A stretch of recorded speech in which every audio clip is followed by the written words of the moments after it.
Welcome, everybody, to the Mission United podcast. I'm your co-host, Scott Jones, along with Sean McPhee from Mission United. And we've got a guest, Allison Bruchwalski. Did I get it right? You did. Bruchwalski. Mm-hmm. Okay. I don't care because she's a Pittsburgh fan, so I don't care if I got it right or not. Here we go. Here we go. But you know what color she's wearing, folks? And it's right before the Super Bowl. What color is she wearing there, Sean? Green. She's wearing green. If both teams now you feel lose, shame, don't you? If both of those teams could lose in this Super Bowl, though. We will not discuss Super Bowl because you might be watching this after the game. So you're going to make it look like, how come they don't know the game's already been played? It's because we're recording it before the game. All right, I'm just letting you guys know. Please, this is the Mission United program. It's very, very important to learn about helping our veterans so that we're trying to reduce homelessness, reduce stress and trauma and all the other things that are going on, help them to reintegrate into society. And programs like Mission United really, really help. It's a part of the United Way family, which is really, really important. So while you're watching this, take a moment, hit the like button, make sure you share it with your friends, and put some comments in there. Those comments are important because when Sean and I read those, we can decide what shows we want to do in the future. Sean, we've been talking about a lot about the inner workings and the problems that veterans face. Oh, definitely. Anything new coming down the pike? We're into the 2025 now. Are you looking forward to any big changes coming up? Well, a lot of, especially particular in the homeless field, since Florida passed those two laws recently that affect homelessness. So one of the things that we're doing is we're sending out a team of volunteers. We're going into and trying to get an actual census of demographics. Are they veterans? Are they not veterans? Trying to get them to tell us how they ended up in their situation, so that way we can do better with our community partners and our politicians on, okay, so how did they reach this point?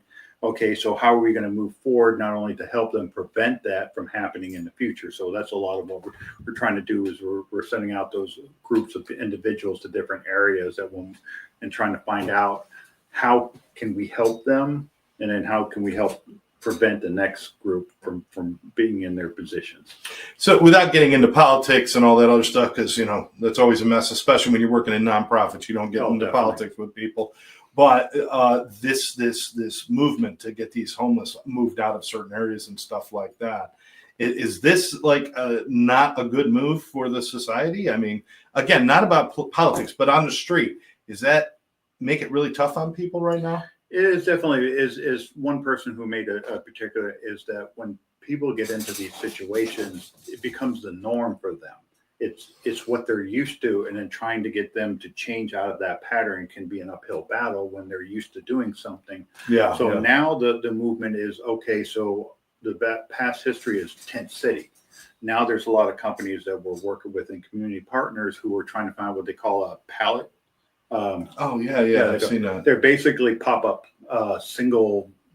They got a bed, they got whatever they need, and it's a quick pop-up. And it's easy to put together. It's very cost-effective. It's like a small little house kind of thing. That seems to be the movement, is trying to get them out of a tent situation to give them more of a home-like thing, and hopefully maybe people be more open to, unfortunately, these individuals who are living there. And that would help people like you and even Allie. We're going to get to all the stuff she's doing, but that helps us to bring services to them because we know where they are and they're in a moment.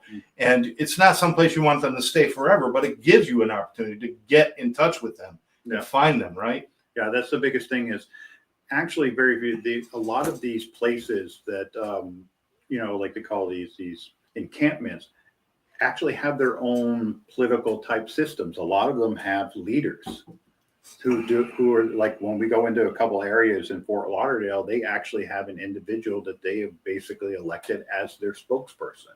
That's the person we have to talk to before we go in, and they'll walk us through what it is because it's their job. They're representing the individuals in their encampment. Wow. Now you brought Allie in. Why don't you tell us, or Allie, why don't you? Sean doesn't need to tell us. You tell us. Tell us about yourself and what you're doing here in Florida. Yeah, so I am the Director of Business Development for Fort Lauderdale Behavioral Health Center. And specifically to veterans, we actually have an inpatient unit specifically for veterans that qualify under the Compact Act.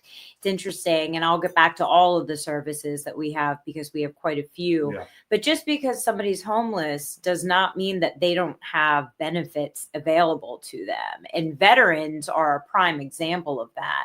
A lot of people are not aware of something called the Compact Act. The Compact Act says that if a veteran served for at least 2 years, they do not have a dishonorable discharge, and they are experiencing acute suicidality, they can get potentially up to 30 days of inpatient mental health care completely free to them. They don't have to be enrolled with VA benefits. They don't have to have benefits at all. They just have to meet the Compact Act criteria, which is, again, served for at least 2 years, no dishonorable discharge. And if they're experiencing that acute suicidality, they can qualify for the Compact Act. And that's something at Fort Lauderdale Behavioral Health Center we were noticing a lot of veterans were coming to us, but they either weren't getting identified at first as being veterans because they didn't disclose the information because it was assumed that they're not because they're homeless. When come to find out, some of the people that are homeless on the streets are veterans that qualify for these resources that are free and available to them. So we have a 10-bed inpatient unit specifically for veterans experiencing the acute suicidality.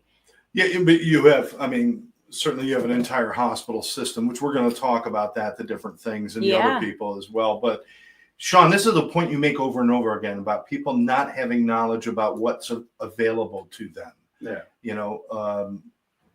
How are we going to change this dynamic, especially when people are out of touch?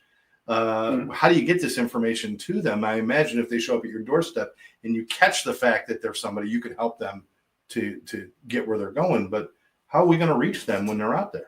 Well, that is one of the difficult things that especially even as Mission United and United Way has been trying to come over. So that's why we've had engagement teams. We're trying to go to them, and that's one of the things that we're working on this year. Not only that, is getting out there to talk to them and try to get them to understand the services that are available. Because, to be honest, like I said, as I've said before 2011, it was, hey, there you go. It wasn't until 2011 when the VAL Act went into place where there's a strict requirement as you're leaving to be told what your benefits are. But even then, that's not enough. So the only way truly is sharing that knowledge with the public, and hopefully those people will help us pass those words on to people they meet along the way. And that's where I come into play because people don't know what they don't know. So a big part of this is educating the community and educating veterans themselves. Because like you said, Fort Lauderdale Behavioral Health Center, we have 182 inpatient beds. We see individuals both on an involuntary and a voluntary basis. We're actually and we see ages 5 and up. For adolescents, we are one of only two Baker Act receiving facilities in the entire county of Broward for adolescents. And the numbers are dwindling for adults as well. But we also have other levels of care. We offer intensive outpatient. We have an entire outpatient clinic. The intensive outpatient is for adults, but the clinic, again, ages 5 and up. We offer ECT or electroconvulsive therapy, both on an inpatient and an outpatient level. So we're seeing a lot of people. We have over 600 admissions and discharges per month. So, and because we're a Baker Act receiving facility, we're interacting with police officers, fire and rescue. So my point is, people like myself, as the director of business development, I can help with that education piece and help to spread the knowledge because, if people don't know what they don't know, and it's not just veterans, it's really everybody. Now, I want to, just about Fort Lauderdale Behavioral Health, because I've been working with them for, 5-6 years now. Mm-hmm. And one of the misgivings people get is when you talk about things like a Baker Act facility or that we have, we had the police come in, and we've got we take different levels of care and all this stuff. And everybody thinks it's like, okay, it's kind of like a hospital. Nobody's personal. Nobody gets real treatment. It's just, but that's not the case, because I've been there, and you got a big system, but you also got fantastic people who work there, don't you? We really do. We have almost 400 employees just there in our hospital. Our parent company, UHS, or Universal Health Services, has been around for years and has facilities all over the country. So there's not just the support of the almost 400 employees that are physically there at the hospital, but of an entire company that is nationwide. So it's pretty cool because, again, in my role, I'm not clinical, but I get to help with educating and community engagement and things like trying to end the stigma of mental health or behavioral health as a whole. Again, whether you're a veteran, or maybe you're another first responder, or maybe you're just somebody like me who has battled with things with mental health in the past. Yes, there's a lot that happens there, but there's something for everyone. And it's just a matter of knowing what the services are available to you. So I want to address something with both of you, is that you're both coming across this now. When you're dealing with veterans, there's an extra level of stigma that goes along with mental health or addictions or any of those issues. In normal society, there's already the stigma, but it's kind of like, I'm just a regular person. But when it comes to veterans and first responders, we are in this position where we're supposed to be the heroes. We're supposed to be the strong ones. We cannot admit this weakness. Is this something that is still going on? Oh, yeah. Absolutely. Yeah. Has there been any moving of the needle at all, or is this a tough one still? It's still a tough one. Matter of fact, I just had a conversation with having the VA look at my paperwork. And one of the things that I was talking to the interviewee about is that, how come I didn't say anything sooner? Is it because, as in the Navy, I'm not sure the other branch we call sucking it up. I mean, I'm the protector of the family. I'm the soldier. I can't be seen as weak. And yeah, it's a constant thing. It's like, even today, our generation is coming out of the military. Like, we don't cry. It's we have to keep whatever, and we keep the demons inside because we don't want people to know that it's a weakness. And there are a few people that there are some advances in some areas that they're starting to be a little bit more open, but it's a very difficult thing for somebody who's been a veteran to tell somebody else that I have a problem. I'm sure, Ellie, you deal with this a lot, and your people do. Almost daily. I've actually had a lot of these conversations recently with law enforcement specifically. We at Fort Lauderdale Behavioral Health Center, we are trying to educate about the Baker Act in general. And we're trying to educate the first responder population in Broward County. And one thing that, the people that are involved with some of the events coming up we're talking about was, it would be really cool to have somebody's lived experience, somebody who is a first responder that would be willing to share their story. That was difficult to find, because there are first responders out there that have gotten help, and there are these great peer support systems that are happening within law enforcement and fire and rescue. But it's hard enough to get the help, let alone to then talk about it and tell people about it. But we did actually find a retired law enforcement officer who is going to share his story with a crowd of first responders. And I think that'll be an effective way to show it's okay to not be okay. And look, I came out on the other side. Lived experience is just it has a huge impact. The sad thing is, if you can't admit it's broken, you have no opportunity to fix it. And if you can't help yourself, you can't help somebody else. Exactly. And, I've seen backpedals too, where somebody who's really hurting or in a bad situation, Sean, I'm sure you come across this, where they're really up against it and they need help desperately, and they finally let their guard down and ask for help. But as soon as they start to feel a little bit better, they want to back away. Does that happen too? I've seen it from time to time. Okay. It's like anything else. Like you're taking medication, you're supposed to take it for 16 weeks, and 12 weeks in, you feel much better and like, but there's a reason why you should keep going. Right. So. You see that too sometimes when people start to, the immediate crisis is over. Now they want to back up and say, listen, I didn't really mean that I was in trouble. I had it and I'm good. And they backpedal. We see it every day because a couple of the beds that we have at Fort Lauderdale Behavioral Health Center are just for detox.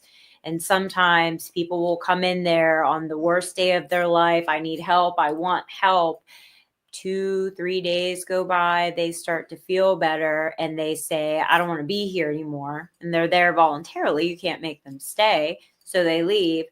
A week, 2 weeks later, they're back again. Same story. I really want help this time. I really do. And it goes with mental health as well. Once that, and our primary with our inpatient beds is stabilization, whether that's with detox or mental health. And sometimes it's that once somebody starts feeling better, they're ready to go back and do what they were doing. It's looking at long-term solutions, I think, that are difficult, and seeing the light at the end of the tunnel that can be difficult too. So it's tough. It's tough to watch. It is. So how did you two start working together? I mean, did you guys, are you working together like now, currently doing some stuff? Or maybe you can give me a scenario without names, obviously, of how you were helping somebody and got them, into her purview. Well, I mean, like her, it's like, I'm just an educator of knowledge. I have other team members and stuff. It's their job to actually work with the veteran directly to put them in the services they need.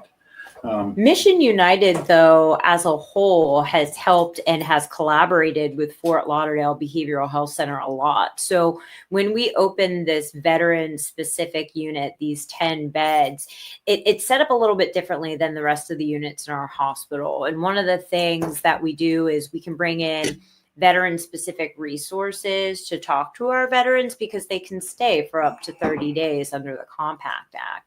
And actually, Sean's boss, James, he helped to organize for several weeks having Mission United partners that are veteran specific come to our veterans unit to speak directly with our veterans. And that was October 1st that unit opened, and we're still working with Mission United.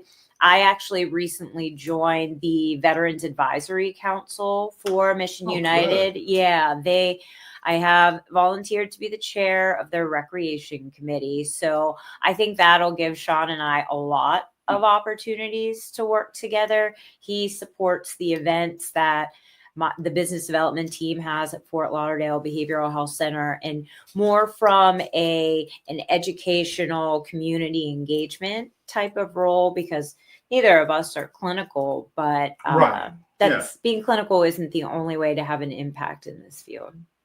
Do you have a specific connection to veterans yourself personally? I do. So I'm not a veteran myself, but my very best friend from high school was in the Army and died fighting in Iraq in 2007. Sorry. It's okay. We were both 22 years old. And when you're 22, how much do you really own or have? And he had 3 possessions that he had put in his will, one of which was an iPod.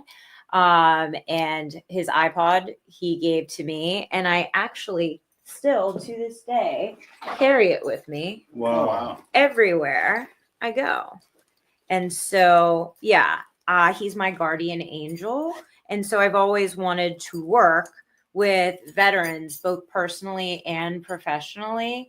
So it's something that I've carried with me literally for a really long time. What a way to honor somebody. Yeah. See, that's why we're not feeling as men, because we don't carry enough stuff with us. We don't have purses. We just got pockets. I can only like a couple of people at a time, because I can't carry that much stuff around. Either that or I'm possibly a hoarder. I don't know. It's one of the two. I'm not sure which it is, but I keep it with me everywhere I go, and I keep his picture. You have to start the new mission, throw it out after, so you can help with the hoarders. I keep it all. Actually, the way I actually got, wow. Cool. Yeah. Wow.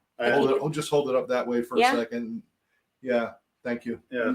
How it's kind of like, being in the right place, right time. How I met Allie was that a coworker of mine was attending her monthly events and said, hey, listen, and he knew that, I just come on board. I was trying to, he was like, hey, listen, I'm going to an event. Why don't you come with me? And I'm like, I went. And then he does a little bit of a different role, but he kind of left it over to me since I do the particular role of engagement community. So that's how I end up meeting Allie, and then things just. Now he has no choice. He has to come to now my we're, events. but now that we're also in the same circles, Yeah. like I said, there's, like I said, is you don't know what you don't know, and it's okay to say you're not okay. It's just, meeting with, different community partners. I mean, we work with Broward Health, we work with behavioral, Henderson Behavioral Health, and we work with, her company. So it's a great way to try to get that out there, to let know that it's okay to ask for help, and that knowing that you can call us. Yeah. Let us help you connect with these groups, and let's help you get better and help, along with the other services we provide. I would imagine it's a pretty significant number of people that you deal with also have co-occurring disorders of some kind, other than just the trouble that they're in or the financial problems. That a lot of them have need of services like Allie's. But that's really great. It's one of the things I love working for this company, and why I like Allie and her guy is not necessarily it's the people that are in it. Yeah. It's when you're around all these people, having met quite a few of your coworkers and toured, it's amazing the energy and passion that the people, especially when I got a chance to visit the veterans in your clinic, it was wonderful to care the people that walk around and constantly. It was just, I felt safe and comfortable that all these people, and I knew that there was no danger to me or anybody else. We're here to help these people, and you could just feel the community within the group. Yeah. And that's, the different groups are good. So it's really wonderful knowing that it's not, I'm a number. I'm not I'm just a bed, here, get out. Yeah. You feel that when you come in, there's a whole group of people.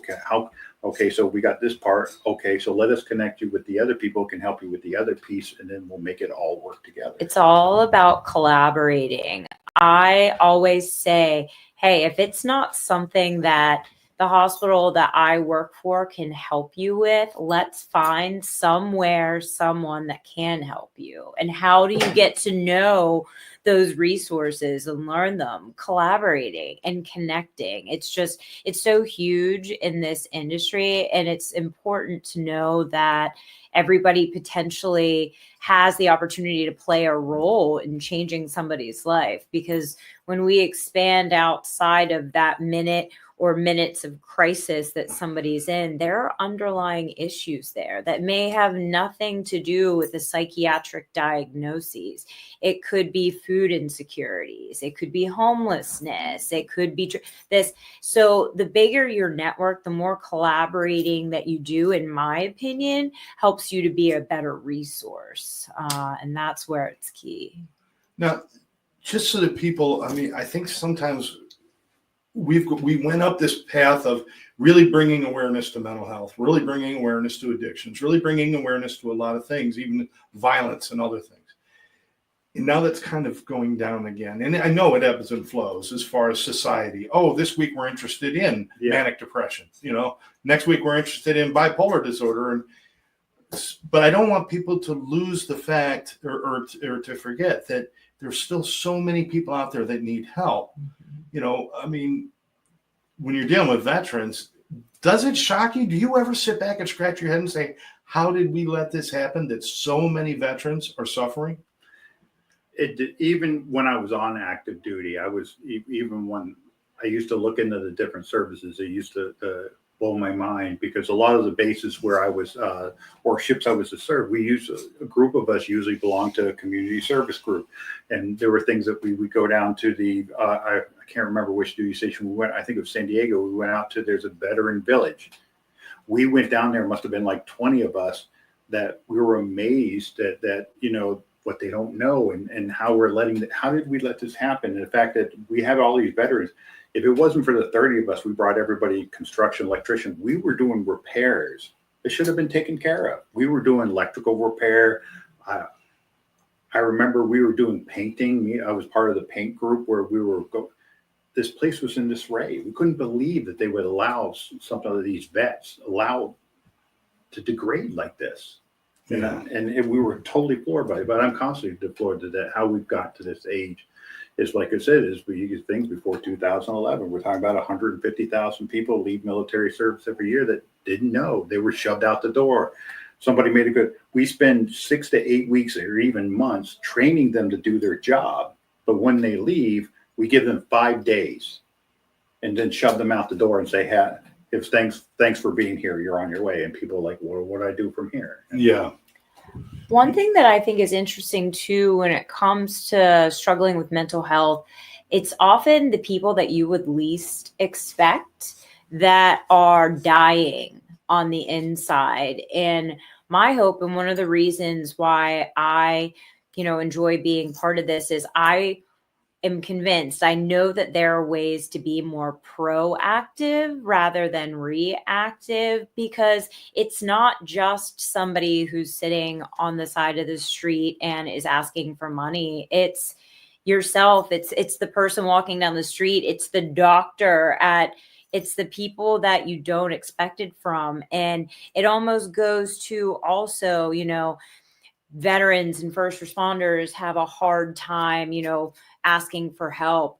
So do people, that have other positions in life where maybe it's not cool to ask for help, or I'm too high up in authority to need something like mental health. My job is too important. Doctors don't need help with mental health. It affects, And almost every one of them. No. I'm telling you though, it could affect everybody. If it doesn't affect you directly, it will, or it has already affected somebody that you know. So just in general in society, not with the veterans here, but you're dealing with every aspect of the communities from ages 5 and up. You know what they say. One of the old things they used to say: it affects everybody from Yale to jail. Mental health, addictions, trauma, all that stuff is running around out there, and I think we don't see it because we don't want to see it. I think that's part of it. We ignore it and think that it's not a big deal. Yeah. Or we just throw up our hands and say, they're not ready, which is a ridiculous statement in itself. Yeah. It shouldn't take a crisis to start acknowledging or getting help, and that's where I hope that one day we can live in a society that is more proactive and not just, oh my gosh, there's a crisis, what do we do, and react. I'd love to see it. And that's part of reducing the stigma too, which we got a long way to go, but we're having conversations like these and that's progress. So these conversations weren't happening years and years ago. This is very, very important, these conversations. And I was just going to ask both of you, what can other people do? The people on the outside of the issue, listen, I'm cool. I got my house in my little suburb and I got, I'm at the end of a cul-de-sac, got a nice little setup here, and I go to my job from 9 to 5, and I go home to my, average 2.5 kids, one wife and a dog, kind of thing, or one husband. And what can they do if they want to get involved in help? Is there anything they can do? Or even if it's somebody in your family and they don't want help, is there still a path for them to follow? Absolutely. You've got to be open-minded and be educated, because like I said, it might not affect you, but it could be your son's future wife is struggling with drugs and alcohol, and you've never seen something, like you don't know what to do with somebody who's struggling with drugs. Know what the resources are. Be open-minded and see both sides of it. I think it's important for anybody to be educated on that. It's not like I said, being oblivious and pretending like something doesn't affect you isn't going to help you, because one day it could. And I always say, this might not affect me, but I want to at least know how to help if I come across somebody that this does affect. And again, I think just being open-minded is it's huge. And they could definitely call Mm. Fort Lauderdale Behavioral Health if they want information, or if they have a suspicion that somebody's in trouble. You guys are the resources where you can say, hey, listen, Bob at the next desk has a lot. Talk to Bob for a minute. You do that stuff, right? Absolutely. And we also do, as Sean kind of alluded to before, we have these events called Coffee and Conversations. And they happen the last Tuesday of every month. We have them in the auditorium. You used to have bacon. I wanted to tell you that. Bacon? There used to be bacon. And There there's not can be- bacon anymore. There could be bacon I got to again. talk to Carlos I don't about know. that. There could be bacon, but we bring resources and people from all over, not just Broward, but Dade and Palm Beach, clinical, non-clinical, and people get together, and it's an opportunity to network and meet some of the other providers that are out there, or meet some of the other resources. And I mean, essentially, it's open to anybody and everybody that would have an interest in learning about these resources or knowing more. Yeah. But you can always go to our website, fortlauderdailbehavioralhealth.com. If you click on Contact Us, the email is actually, I see every email that comes through and can direct it where it needs to go to the appropriate person. And if it's something that I can answer, I do. Or we're a 24/7 hospital. You can always call the number 954-734-2001. That's admissions. Again, it's 24/7. They can get you connected with the right people. That's fantastic. Ask somebody. Don't just ignore things. Ask somebody. Take 5 minutes. Now, in your case, maybe you've got a spouse or children who are watching their parents go down a bad path, coming back as veterans, having issues, and the veteran will not talk to them about it. But can they still contact you to do? Oh, certainly. To figure out what to do. I've had people contact me. Even so, like I said, we talk about sometimes I wonder how people get my number, but I don't really care who it is. I've had people call me and like, hey, I have so-and-so, or my dad, or my, it's like, well, let me help you out. Tell me exactly what's going on. And then, okay, so let me give you the people to contact from here. So, I mean, it's also what is like another thing that I do is I call them mental health checks. I actually call my old boss up from time to time, said, hey, just doing a mental health check, just make sure they're okay. Yeah. But yeah, I mean, it doesn't matter. I mean, call us for somebody else. We can't force somebody to do something, but we can at least try. We can at least try to talk to them, because people in similar groups where you grew up, whatever you have in common is very, very particular group. Military people, veterans tend to, are more open to talking to other veterans. So sometimes, by telling us, hey, my dad is a veteran and blah, blah, blah, or my mom's a veteran, hey, let's let them get to talking to one of our vets and see if maybe, or I'll talk to them and, hey, what can we, maybe they'll be more responsive to me. Yeah. Just ask somebody how they're doing, and don't take fine as an answer. There's no bad necessarily that can come out of being kind and asking an open-ended question to somebody. I think that kind of stuff can go a long way, and anybody can do that. Absolutely. And sometimes I think people on the inside, they're screaming for somebody to put a hand out, but they will never say, please put your hand out. Mm-hmm. So try it. Put your hand out. Nobody's going to bite it. You might get snapped at once in a while. Somebody might be. Somebody might. But you know what? If you talk to 10 people and 9 of them tell you to go pound salt, but one of them says, yes, I want help, was it worth doing it? Absolutely. Of course it was. And we keep going. And if there's enough of us talking about this stuff, talking about our veterans, talking about mental health, and there's enough of us that can normalize these situations, then we can kill the stigma and we can help more people. But these are the conversations you have in your airports and at your dinner tables and in your offices when you're on a break. Talk about what's going on in the world. Don't just talk about, all the surface stuff. Let's get in there and talk about things and get rid of this. Most people know I lost my wife, but, she was never in a position where somebody was able to help her in the way she needed to be helped. And, I carry that with me, that happened. Luckily, I've got a daughter who was in the same boat, but somebody was able to be there. And now my daughter's okay. So it does make a difference. Have you had times? I mean, I can imagine. I mean, look at you. We're going to forget the Pittsburgh thing for a moment. Well, but listen. You're awesome. You're awesome. Yeah, you're smart. You're beautiful. You can do anything you want to do. Why do you do this?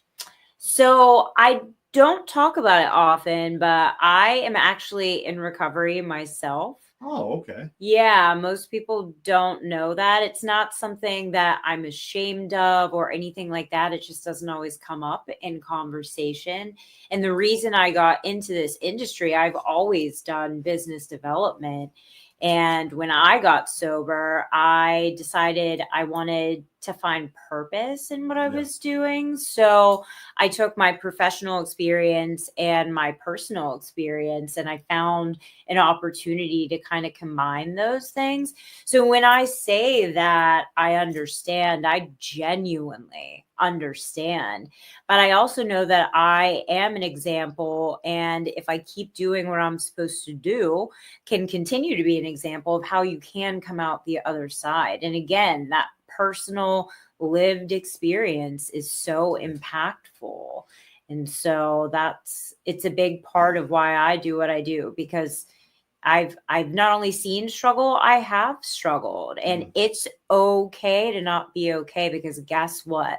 It can get better, and it will. You got to ask for help first, though. Well, I can tell you, having you come down to South Florida and being a part of the recovery world down here, as far as the helping arm and the mental health and all the things that you do, we appreciate that you're here.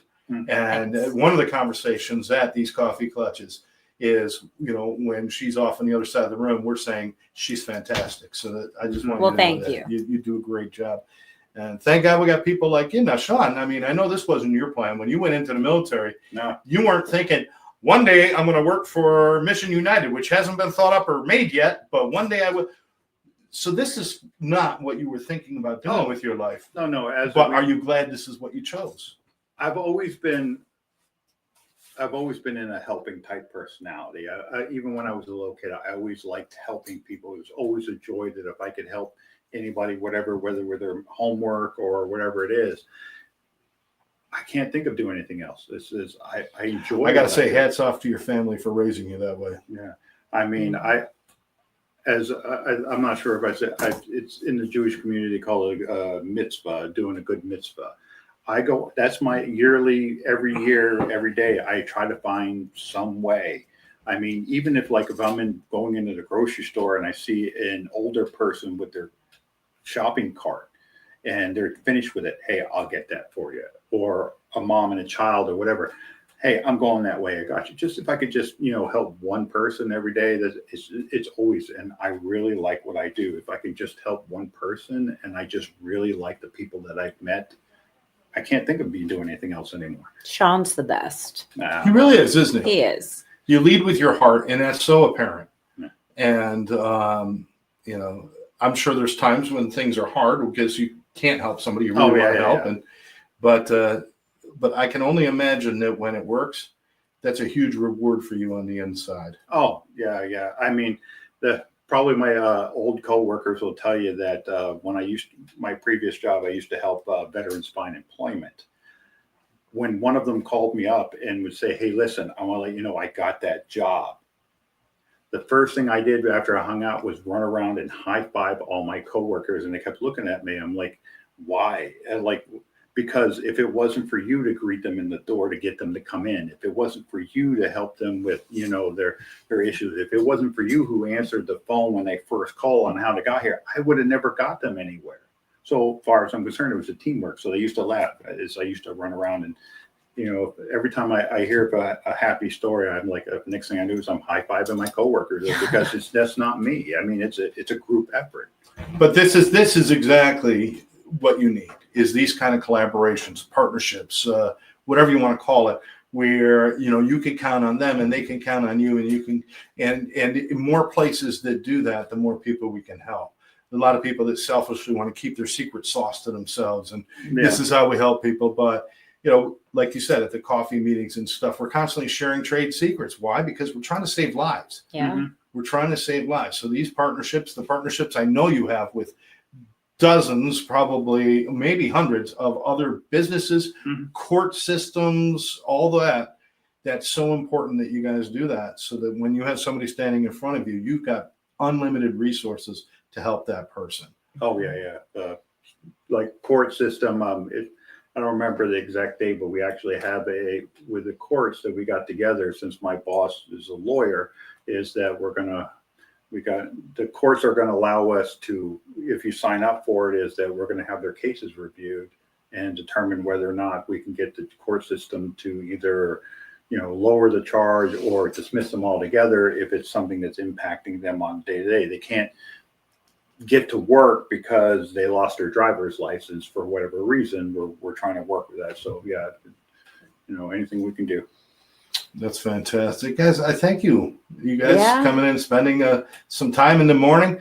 Thank you. I want to remind everybody, if you want to know more about Fort Lauderdale Behavioral Health, and Allie, you can go to Fort Lauderdale. Fort Yes. Lauderdale. I'm sorry. Do It that. was a weekend. I rented these lips and they don't work. Fort Lauderdale Behavioral Health.com. It's very simple.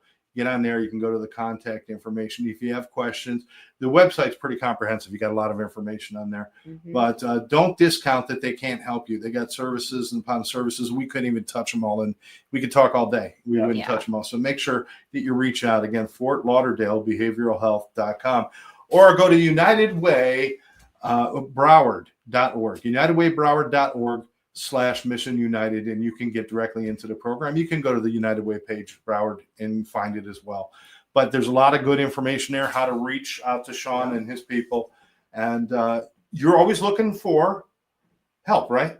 That's always look. Anybody who's willing that needs help or wants to help, and when in doubt, if you can't remember, dial 211 and tell them that you're a vet or you want to help vets, and they'll move you on to the next spot. Fantastic. So if you want to do something good with your time, with your life, with 2025, maybe you've decided you want to be more either philanthropic or maybe do some more time volunteering, this is the kind of organization you want to get involved with, Mission United. I'm sure if we all go back, we could find veterans in our families, people who have served, and to honor them. This is what you do, is by helping another person. It's nice to have a plaque on the wall, but it's a whole lot more. It's a whole lot nicer to look out the window and know somebody out there is living today and thriving because of something you did. So please get involved. I'm going to ask you last question now. 2025. We're just fresh into it. We're into February, just starting out. What do you want to see happen this year? I mean, if you had your magic ball, and don't do peace on earth. Miss America already took that answer. I want to know something in your field that you would like to see us at least start moving towards, or see something change this year. What would it be for you? Well, the biggest thing for us is housing. It's not that we don't have the funding; it's the inventory. I'd like to see our communities change from not my backyard. Yeah, I'm okay for it, but just as long as it's not my backyard. Yeah. I'd like to see a little bit more open understanding that not every homeless person is an issue. A lot of them just ran on bad times. It's like, and be open to the fact that we need to start taking a lot of these buildings that are underutilized and turn them into housing, so that we can help get these people off the street and get them back on their feet. Oh, that's a good wish.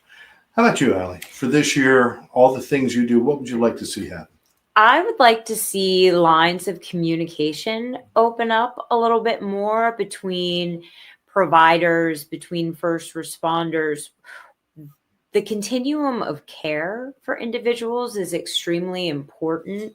And sometimes when the lines of communication drop, or people aren't collaborating or whatnot, it directly affects the continuum of care in somebody. And that can be the matter of life or death. And I think that the way to open up lines of communication is by collaborating. So for myself personally, and for Fort Lauderdale Behavioral Health Center, I want to extend open arms and let people know that the goal is to collaborate, to open up those lines of communication. It's so important, not for me, but for the individuals that come to us for help. So, wow. I love that. For myself, similar to yours, I'd just like to see communication among family, friends, coworkers. Instead of how was your day, how about how you feeling today? How about when your kids come home from school, you sit and you talk with them, and you make sure they're not being bullied, or they're not having any kind of issues with trauma or addictions or anything else.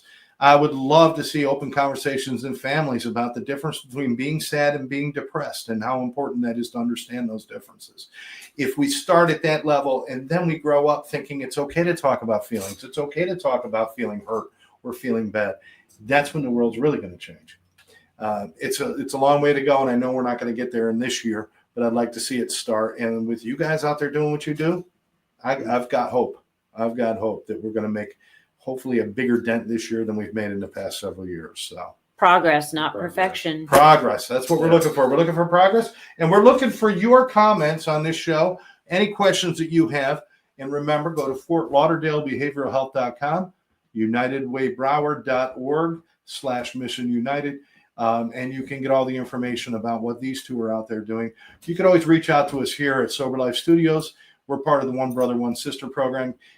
Go to onebrother1sister.com and check us out as we continue our mission to train first responders and veterans at no cost to them. It's all done through donations. And if you're feeling good, leave us a donation. $5, $200, every dime you send us, we're going to be training somebody with that. So we appreciate you. For Allie, let me get that. Bruchwalski. Yeah. That's not a D, that's a K. All right, do that again. For Allie Bruchwalski. And, of course, for Sean McPhee, I'm Scott Jones. Thanking you for joining us. Please like this show, share it with somebody else, subscribe to the channel, and take care of yourselves. Be kind to somebody. Bye-bye.